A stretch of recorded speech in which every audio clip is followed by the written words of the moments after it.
Hello everyone, Radhe Radhe, जय श्री श्याम।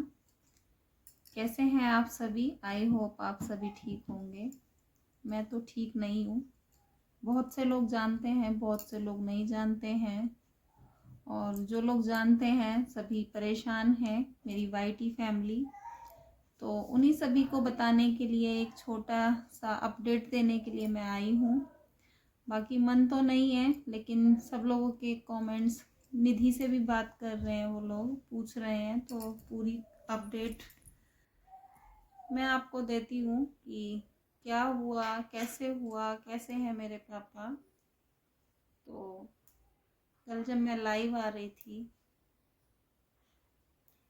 कल थी 1 तारीख, आज 2 तारीख है, कल 1 तारीख शाम को मैं लाइव आ रही थी। पापा 5:30 बजे पार्क जाते हैं डेली। तो पार्क गए वो, वहाँ से 6 सवा 6 बजे का टाइम था। कोई अदर पर्सन उनको स्कूटी से छोड़कर गया। मैं लाइव पर से भागी थी, क्योंकि और सबने देखा था, मैं लाइव से एकदम उठकर अचानक से भागी थी। एकदम अचानक से आके मैंने घबराहट में लाइव बंद भी की थी। तो पापा को एकदम बहुत ज़्यादा बेचैनी हो रही थी, एकदम स्वेटिंग इतनी ज़्यादा, पूरा स्वेटिंग से वो तरबतर थे, पसीनों से। और पता नहीं, बोल रहे थे मैं कभी ऐसा ना हुआ मेरे साथ, पता ना बेटा क्या हो रहा है। अरे बेटा मुझे नहीं पता क्या हो रहा है। और उनको 1 मिनट कॉल आ गई थी, क्योंकि 1 मिनट नहीं हो रहा, फ़ोन पे फ़ोन आ रहे हैं सबके। तो वही पापा कह रहे थे पता नहीं क्या हुआ अचानक से। और फिर उन्होंने वॉमिटिंग भी की। एक बार वो फ्रेश होने के लिए भी गए। मुझे ठीक नहीं लगे, मैंने इन्हें फ़ोन किया जल्दबाजी में, फ़ोन करके, और मैं तुरंत रिक्शे के लिए भाग गई, क्योंकि घर में ले जाने के लिए कोई था ही नहीं। रिक्शा लेने के लिए गई तो बाहर ये आ गए थे। तो मैंने इन्होंने बाइक रोकी, मैंने इनको बताया पूरा हाल। फिर मैंने इनसे कहा कि मैं रिक्शा लेकर आ रही हूँ, आप पहले घर जाओ और पापा को देखो कि क्या हाल है उनका। ये घर आए तो मुझे कॉल करके बोला कि पापा थोड़ा ठीक लग रहे हैं, तो रिक्शा मत ले, वापस आ जा। फिर मैं वापस आई तो पापा थोड़ा सा ठीक थे। उन्होंने बताया कि मुझे पार्क में ऐसा हुआ, वो पार्क जाते हैं डेली, तो पार्क में उन्हें घबराहट हुई। और वहाँ से फिर वो चलकर एक शॉप पर आए। शॉप वाले से कही मेरा जी घबरा रहा है, मैं क्या करूं, मेरे को घुटन हो रही, भैया पंखा चला दे। तो उसने पंखा चलाया, और घर पर आकर भी उन्होंने सारे कपड़े उतार दिए और पूरा फुल पंखा उन्होंने चलाया। फिर जब मैं वापस आ गई, रिक्शा नहीं लेकर आई, तो ये सब उन्होंने बताया था। फिर उसके बाद 3 से 4 मिनट हुए, उन्हें फिर से वही परेशानी शुरू हो गई। मैं इनसे कहा कि नहीं, अब नहीं, अब इन्हें लेकर चलो। मैंने अंश को साथ लेकर गई, अपने छोटे बेटे को। बाहर से रिक्शा भेजा घर के लिए, और मैं पैदल पैदल भागी डॉक्टर के यहाँ। भागकर वहाँ नंबर लगता है, मैं डॉक्टर के कैबिन में जाके बोली कि सर मेरे ससुर हैं, उनकी हालत ख़राब है, एक बार आप चेक कर लीजिए। फिर इतने में ये लोग रिक्शे में बिठाकर पापा को लेकर वहाँ पहुँचे। तो डॉक्टर साहब ने उनका बीपी चेक किया, बीपी बहुत हाई था, 210 से ऊपर इनका बीपी था। और देखकर डॉक्टर ने कहा कि इनको लेकर जाओ, इनको ईसीजी कराओ फर्स्ट, क्योंकि ठीक नहीं लग रहे हैं। वहाँ से मैं इनको, और मम्मी थी साथ में, ये थे, हम तीनों लोग रिक्शे से फिर पास में हॉस्पिटल है वहाँ लेकर गए।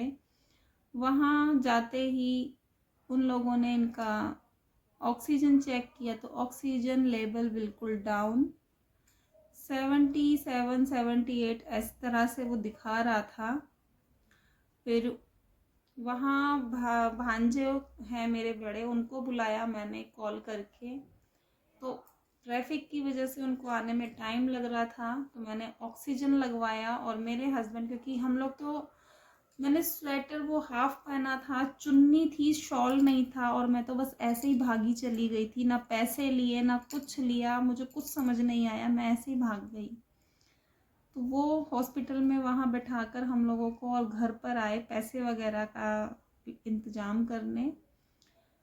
फिर वापस पहुँचे, इतने भांजे आए तो हम लोग वहाँ से लेकर उनको गवर्नमेंट हॉस्पिटल लेकर गए, लेकिन वहाँ कोई सुख सुविधा नहीं ठीक से।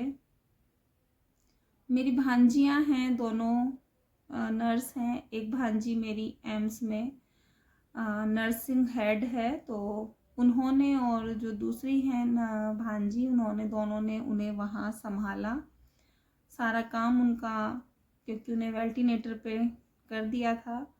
फिर वहाँ से जो लोग जानते हैं, मेरी भांजी बड़ी वाली रुचिका और मनीष जैन, उन लोगों ने, वो लोग आए, उन्होंने फिर हार्ट के जो डॉक्टर होते हैं अदर हॉस्पिटल सरोजनी, सॉरी, हाँ मेरा दिमाग चल रहा है, सरोजनी जो हॉस्पिटल है, वहाँ बात की। वहाँ बात करके वहाँ से डॉक्टर को एम्बुलेंस के साथ पूरा सेट करवा के वो 1.5 घंटा लग गया कम से कम। तब वो लोग आए और हम लोग फिर सरोजनी हॉस्पिटल लेकर पहुँचे। करीबन 11:15 का टाइम था। वहाँ डॉक्टर ने मुझसे पूछा सब कुछ, क्या हुआ था, कैसे हुआ था, मैंने सब कुछ बताया। और तब डॉक्टर ने कहा केवल 1% चांस है।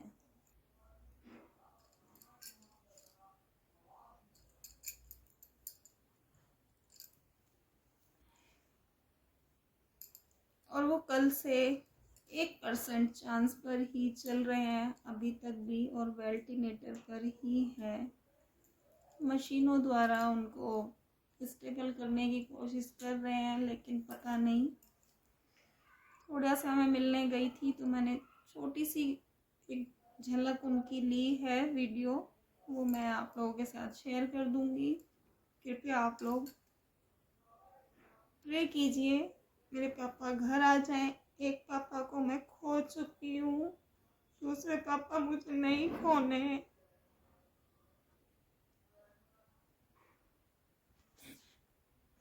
कम से कम पापा शब्द कहने के लिए मेरे पास मेरे ससुर हैं, वो मुझे चाहिए।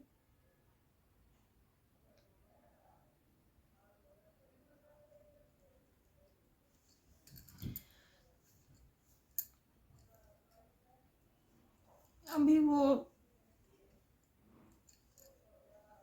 मुझे ठीक नहीं लग रहे हैं। कल डॉक्टर उनको वेंटिलेटर से हटाकर उनकी सिचुएशन चेक करेंगे, तब पूरी तरह पता चलेगा क्या है, कैसा है। तब आगे की अपडेट मैं आपको दे दूंगी, और जो पापा की छोटी सी क्लिप बनाई है वो मैं आप लोगों को दिखा दूंगी कि पापा किस तरह से हैं, सिचुएशन क्या है। तो बस यही सब बताने के लिए मैं आई थी। आप लोग प्लीज़ प्रे कीजिए, पता नहीं किसकी प्रे मेरे काम आ जाए। तो मिलूंगी आप लोगों से बाद में, ठीक है, बाय। वो बंद रहा है तो बोलेंगे कैसे।